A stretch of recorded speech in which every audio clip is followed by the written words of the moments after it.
Bismillahirrahmanirrahim. Assalamualaikum warahmatullahi wabarakatuh. Kami mahasiswa Universitas Islam Negeri Alauddin Makassar, Fakultas Ekonomi dan Bisnis Islam, Prodi Perbankan Syariah.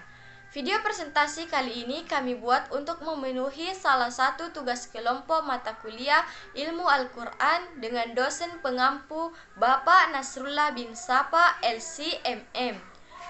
Video presentasi kami kali ini memuat pembahasan mengenai Jamu'ul Quran. Baik, sebelum kami lebih jauh membahas tentang Jamu'ul Quran, kami ingin memperkenalkan diri terlebih dahulu. Perkenalkan, nama saya Irma dengan NIM 9051211083 sebagai pemateri pertama.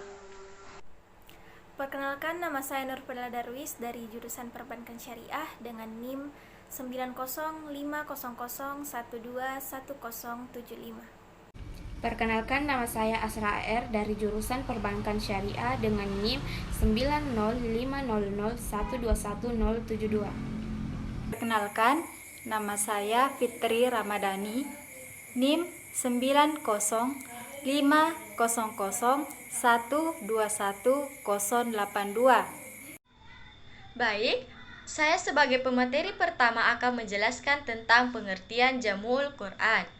Kata al-jamu'u berasal dari kata jama'ah, yajma'u, jam'an, yang berarti pengumpulan atau penghimpunan. Adapun makna Al-Quran menurut bahasa, kata Al-Quran adalah bentuk masdar dari qira'ah yang berarti membaca. Baik membacanya itu berupa melihat tulisan ataupun dengan menghafalnya. Menurut Manna Al-Kattam, Jamu'ul Quran ini dibagi pengertiannya menjadi dua bagian. Yang pertama, Jamu'ul Quran dalam arti hifzuhu atau menghafalnya dalam hati. Inilah makna yang dimaksudkan dalam firman Allah kepada Nabi, yang dimana Nabi senantiasa menggerak-gerakkan kedua bibir dan lidahnya untuk membaca Al-Quran ketika diturunkan kepadanya. Yang kedua, Jamu'ul Quran dalam arti kitabuhu kullihi atau penulisan Al-Quran semuanya, baik dengan memisah-misahkan ayat-ayat dan surah-surahnya ataupun menertibkan ayat-ayat semata dan setiap surah ditulis dalam satu lembaran secara terpisah, ataupun menertibkan ayat-ayat dan surah-surahnya sebagian ditulis sesudah bagian yang lain. Sebagian besar literatur yang membahas tentang ilmu-ilmu Al-Quran menjelaskan bahwa Jamu'ul Quran meliputi proses penyampaian, pencatatan, pengumpulan catatan, dan kodifikasi hingga menjadi mushaf Al-Quran. Baik, yang selanjutnya yaitu pengumpulan Al-Quran pada masa Nabi. Yang pertama yaitu pengumpulan Al-Quran dalam dada. Al-Quran diturunkan kepada Rasulullah SAW, di mana beliau dikenal sebagai seorang ummi, yaitu tidak dapat membaca dan tidak dapat menulis. Oleh karenanya, setiap ayat Al-Quran yang diturunkan kepadanya, beliau hanya menghafalkan dan menghayatinya agar penguasaan terhadap Al-Quran persis sebagaimana aslinya.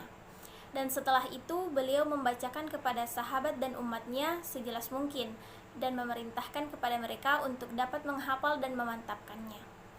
Yang kedua yaitu pemeliharaan Al-Quran dengan tulisan.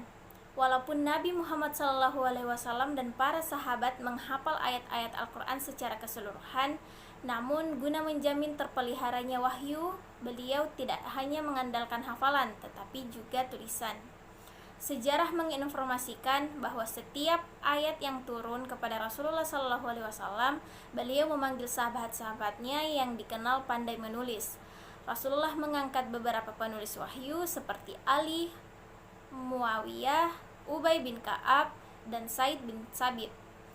Bila ayat turun, ia akan memerintahkan kepada mereka untuk menuliskannya dan menunjukkan di mana tempat ayat tersebut di dalam surat.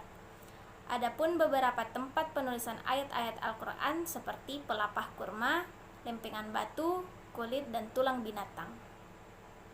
Saya pemateri ketiga akan menjelaskan tentang pengumpulan Al-Quran pada masa Abu Bakar. Rasulullah SAW berpulang ke rahmatullah setelah beliau menyampaikan risalah dan menyampaikan amanat serta memberikan petunjuk kepada umatnya untuk menjalankan agama yang lurus. Setelah beliau wafat, kekhalifaan dipegang oleh Abu Bakar Al-Siddiq radhiyallahu anhu. Pada masa pemerintahannya, ia banyak menghadapi masalah, di antaranya memerangi orang-orang yang murtad serta memerangi pengikut Musailamah Al-Kadzab yang mengaku sebagai nabi. Pengumpulan Al-Quran pada masa Abu Bakar ditugaskan kepada Zaid bin Sabit. Adapun alasan penunjukan Zaid oleh karena beliau berusia muda, inteligensi tinggi, dan pekerjaannya di masa Nabi sebagai penulis wahyu. Meskipun pada awalnya Zaid bin Sabit juga ragu, namun pada akhirnya ia bersedia melaksanakan hal tersebut. Atas kesediaan Zaid bin Sabit, dibuatlah sebuah panitia yang diketuainya, sedangkan anggotanya adalah Ubay bin Ka'ab, Ali bin Abi Thalib, dan Utsman bin Affan.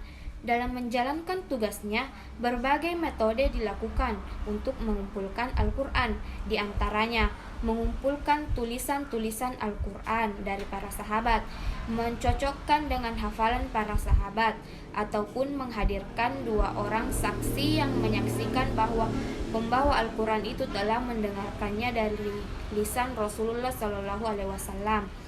Dalam rentang waktu kerja tim Zaid, kesulitan terberat dialaminya pada saat tidak menemukan naskah mengenai ayat 128 dari surah At-Taubah.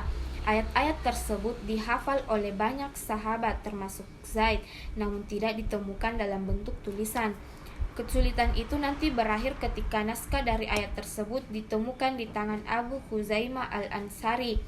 Masa pengumpulan Al-Quran ini terlihat sangat singkat, sebagaimana diketahui Abu Bakar hanya memerintah kepada kekhalifaan Islam ketika itu selama kurang lebih 2 tahun, mulai Rabiul Awal 11 Hijriah sampai Jumadil Tsani 13 Hijriah.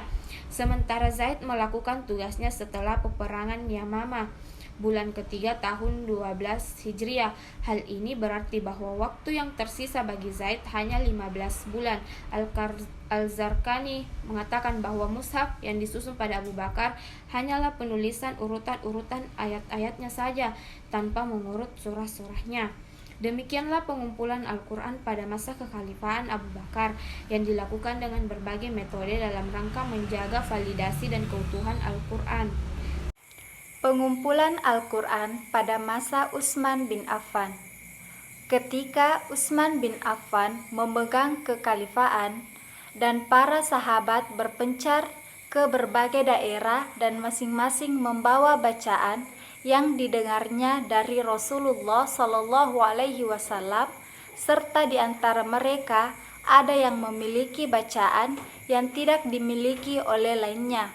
Orang-orang berbeda pendapat dalam bacaannya.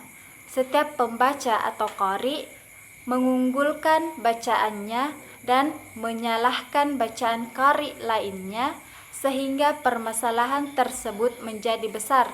Perselisihan pun semakin memuncak. Sebagaimana yang digambarkan dalam sejarah, bahwa sekembalinya Hudzaifah bin Al-Yamamah dari peperangan menaklukkan daerah Armenia dan Azerbaijan, ia mengutarakan kekhawatiran terhadap Khalifah Utsman bin Affan tentang perbedaan bacaan Al-Quran di kalangan kaum muslimin. Mihsan menggambarkan bahwa penduduk Syam memakai bacaan Ubay bin Ka'ab. Penduduk Kufah memakai bacaan Abdullah bin Mas'ud, dan penduduk lainnya memakai bacaan Abu Musa al-Asy'ari. Atas kejadian tersebut, Utsman kemudian bermusyawarah dengan para sahabat mengenai apa yang harus dilakukan. Dalam musyawarah tersebut, Utsman dan para sahabat bersepakat untuk menyalin kembali mushaf Al-Quran yang ada tangan Hafsan untuk dijadikan rujukan apabila terjadi perselisihan tentang cara membaca Al-Quran. Untuk melaksanakan tugas tersebut, Utsman menunjuk satu tim yang terdiri dari Zaid bin Sabit, Abdullah bin Zubair, Sa'id bin As, dan Abdul Rahman bin Haris bin Hashim.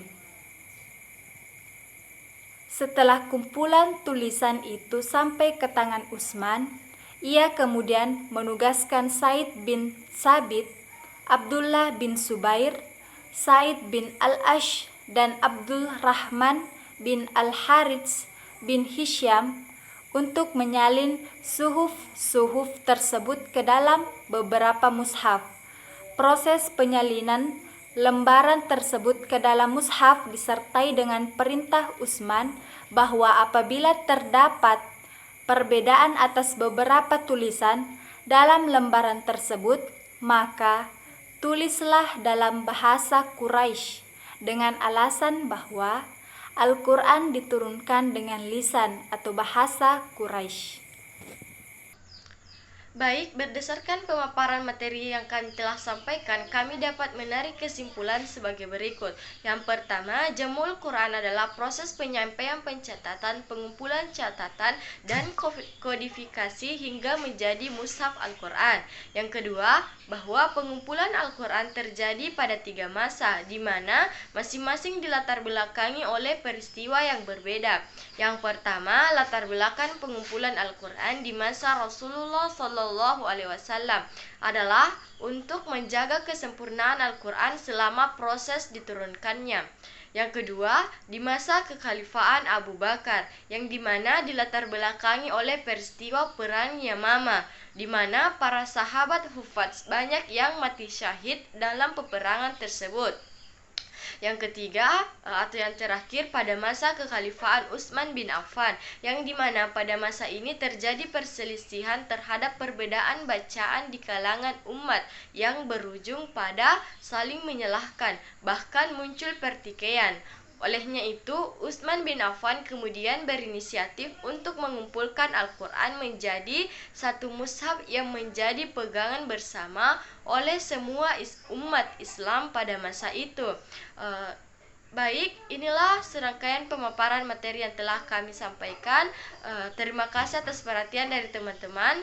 Akhir kata, wassalamualaikum warahmatullahi wabarakatuh.